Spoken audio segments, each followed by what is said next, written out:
327 Le vrai Guillaume Bénet. Les souvenirs du faux Guillaume Bénet surgirent, et Lumian se retrouva plongé dans les confins familiers du salon douillet du 50 rue Vincent. Drapé dans un air d'aplomb royal, le faux Guillaume Bénet se tenait devant le fauteuil, s'adressant au destinataire de ses souvenirs avec des mots calculés. Prends cet argent et aventure-toi rue de la Muraille. Là, cherche la courtisane renommée et la plus réputée. Mais tu dois assumer mon apparence, voilée par un masque. Avec humilité et déférence, le propriétaire du souvenir s'inclina. Compris, archevêque. Et ainsi, ce souvenir s'est terminé. Lumian avait la ferme conviction que l'inévitabilité qui lui était offerte était un proxy méticuleusement conçu, une construction conçue par nul autre que Guillaume Bénet lui-même. Il semblait qu'il avait probablement rassemblé une cohorte d'adhérents à Inevitability. Parmi eux, il avait choisi un candidat du sud d'Inti, qui a rapidement récolté 3 avantages successifs. Ce candidat était méticuleusement doté des mêmes capacités que lui, l'invocation de la fleur des mondes et abyss et du linceul d'invisibilité. Cela lui a conféré une apparence impeccable, reflétant parfaitement son véritable grâce aux effets négatifs des contrats. Bien sûr, la métamorphose restait une capacité intégrale et indispensable. De ce point de vue, il devenait évident que Guillaume Bénet n'avait pas négligé les ramifications néfastes du pacte spécialisé. Il aurait pu y réfléchir dès le début ou peut-être avoir acquis une compréhension suite à une terrible prophétie, en passant en revue ses récentes entreprises. Quoi qu'il en soit, ce faux Guillaume Bénet compétent en métamorphose semblait être une ruse délibérée. Lumian soupçonnait la présence d'autres fidèles d'Inevitability qui surveillaient clandestinement le bordel de deal. Ils ont suivi clandestinement le faux Guillaume Bénet, prêt à avertir rapidement l'authentique padré en cas de danger pour son double. Dans un tel scénario, Guillaume Bénet bénéficiait d'un net avantage. Qu'il choisisse de s'enfuir, laissant le produit de ce sort de substitution aux prises avec un péril imminent, ou qu'il choisisse de piéger ses antagonistes en utilisant le sosie comme appât. Synthétisé avec les fragments des souvenirs du faux Guillaume Bénet, Lumian a supposé que le véritable Guillaume Bénet résidait principalement au 50 rue Vincent. Pourtant, il a permis au remplaçant d'agir ouvertement, dissimulant ainsi sa véritable localisation. En réalisant cela, Lumian ressentit un pincement au cœur. Si Albus n'avait pas déterré le faux Guillaume Bénet dans les limites du bordel de deal, Lumian n'aurait pas été attiré loin du leur, il aurait été apposé sur le Guillaume au 50 rue Vincent. Cela lui aurait épargné la téléportation frénétique provoquée après la neutralisation du sous-produit du sort de substitution. Lumian aurait eu envie de parcourir le bâtiment, déterrant peut-être le véritable Guillaume Bénet. Certes, sans l'apparition synchrone de Guillaume Bénet, Lumian n'aurait pas envisagé l'idée d'un sort de substitution. Il aurait probablement été la proie de la tromperie, s'écartant loin du chemin menant à l'authentique padré. Avec cette révélation au premier plan, Lumian a mis de côté son intention de rechercher les adhérents d'Inevitability qui se cachaient. Reconnaissant que le véritable Guillaume Bénet avait été alerté, Lumian mit fin à sa danse d'invocation et dissout le mur de la spiritualité. Se tournant vers Franca et Jenna, enveloppés dans des ombres séparées, il entonna « Allons au 50 rue Vincent maintenant ». Actuellement, Lumian s'accrochait à l'espoir que des vestiges d'indices persistaient ou qu'Anthony chargé de superviser les lieux, avait glané des informations pertinentes. Franca et Jenna sortirent de l'ombre l'une après l'autre, ne perdant pas de temps pour s'enquérir de la situation actuelle. Lumian attrapa leurs épaules et activa à nouveau la traversée du monde spirituel. En un clin d'œil, leurs formes se sont solidifiées dans l'enceinte modeste du salon du 50 rue Vincent. Le majordome, les valets et les servantes étaient absents, laissant une silhouette sans surveillance ou inconsciente, résultat du sort de substitution, allongée sur le tapis. Une analyse méticuleuse des environs s'est terminée par l'approche de Lumian. Il s'agenouilla à côté du mandataire, employant diverses techniques pour le sortir de sa stupeur. Alors que les yeux du faux Guillaume Bénet s'ouvrirent, ils rencontrèrent un visage inconnu. Surpris, il se redressa en sursaut, la peur teintant son ton. « Qui êtes-vous? Pourquoi avez-vous fait éruption chez moi? Sortez. J'appelle la police. J'appelle la police. » Il se souvient de la récente attaque, une attaque semblable à une malédiction. Lumian a sorti son revolver et l'a appuyé contre le front du faux Guillaume Bénet.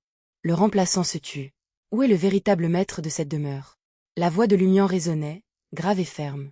Comme transpercé par une prise de conscience soudaine, l'imposteur Guillaume Bénet a craché. « Je suis le vrai maître. C'est moi le maître ici. » Les lèvres de Lumian se retroussèrent en un sourire. « Dans ce cas, j'offre mes sympathies. Apparemment, votre femme s'est enfuie avec le majordome avec vos objets de valeur. Les valets et les femmes de chambre, quant à eux, semblent avoir adopté une approche opportuniste. Vous débarrassez essentiellement de tout ce qui est tangible, à l'exception de cette maison. Dans quelque temps, la police vous arrêtera, invoquant votre implication dans le meurtre d'un vagabond et la perpétration de rituels sectaires et de tromperies étendues. » Mosaïque de faits et de conjectures, les mots de Lumian ont émergé avec l'intention d'intimider le remplaçant, démantelant toute illusion fantastique. Considérant la retraite de madame, majordome, valet, servante, cocher et jardinier du 50 rue Vincent, Lumian a déduit leur conversion en croyant à l'inévitabilité, orchestrée par le véritable padré. Cette manœuvre complexe camouflait une multitude de pratiques cultuelles et d'observances excentriques, toutes harmonisées grâce au sort de substitution. Le faux Guillaume Bénet Adil, ayant atteint le statut de contractuel de la séquence 7, était révélateur de plusieurs cas de rituels de demande d'aubaine à trêve. Les innocents deviendraient sans aucun doute des sacrifices, et les meilleurs candidats seraient sans aucun doute des clochards. À la déclaration de Lumian, le faux Guillaume Bénet regardait autour de lui, ahuri et affolé, sa voix perçante implorant « Paulina, Paulina, Paulina, c'est bien le condiment beauté. Malheureusement, elle est désormais hérétique. » Lumian regardait le faux Guillaume Bénet se taire, les yeux remplis de désespoir. Un dernier mot. Lumian s'enquit une fois de plus. Le faux Guillaume Bénet frémit et dit « Je suis réel. Je suis vraiment le maître des lieux. Pourtant, cette femme est une succube. Elle a subrepticement attiré quelqu'un et l'a installé dans la cave. Est-ce qu'elle a une liaison avec un diable? Affaire avec un diable. Au sous-sol? Rencontre-t-elle secrètement le vrai padré en privé? Oui, les effets négatifs du désir de coït de Guillaume Bénet existeront toujours. Ils ne disparaîtront pas simplement parce qu'il a 2 remplaçants. Lumian scrute le moqueur Guillaume Bénet, qui s'accroche avec ténacité à sa façade de véritable maître du 50 rue Vincent. La main gauche levée, il contrôlait sa puissance, et avec précision, délivrait un coup calculé derrière l'oreille de l'imposteur. Le faux Guillaume Bénet s'est encore évanoui. La stratégie de Lumian impliquait une exploration rapide de la résidence, car permettre à l'imposteur de se déchaîner pourrait par inadvertance déclencher une calamité. Il se leva, massa ses tempes palpitantes, et se tourna vers Franca et Jenna pour une mise à jour. Des nouvelles d'Anthony Reed? Non.